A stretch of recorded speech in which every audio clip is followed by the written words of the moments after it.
የግብፅ ሰዎች ለወሳኛ ቤቱታ ወደሱ መጡ።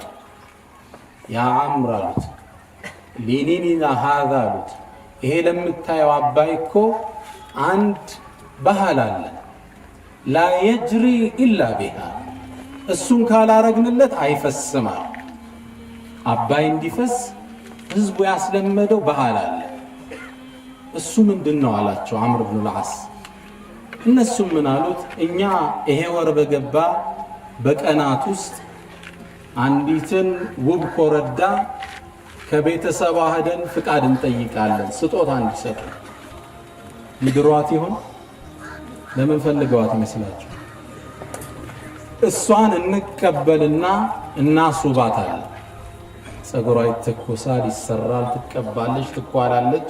ካሳመርናት በኋላ ለማን ነው የሚድሯት አትሉም? አባይ ላይ ወስደን እንጨምራታለን።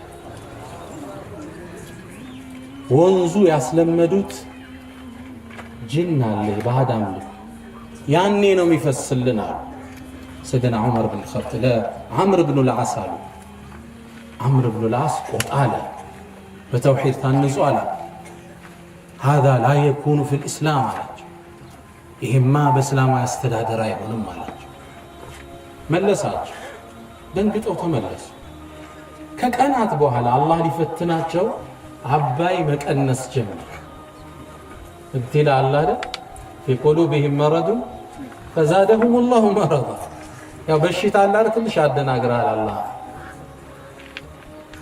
ሲቀንስ ውሃ በላቸው። ድርቅ መታን ብለው ሲጨነቁ የማህበረሰብ ጥያቄ ነው። ወደሚመለከታቸው ክፍል ዓምር ብን ልዓስ ደብዳቤ ጻፉ። ወደ ማን? ወደ ፋሩቁ ሃዚሂ ልኡማ፣ ወደ ዑመር ብን ልኸጣብ ላኩ ደብዳቤ። እንዲህ ብለው ጠየቁኝ፣ እንዲህ ብዬ መልሻለሁ፣ ወንዙ እየቀነሰ ነው፣ ህዝቡ ተጨንቋል ብለው ላኩ።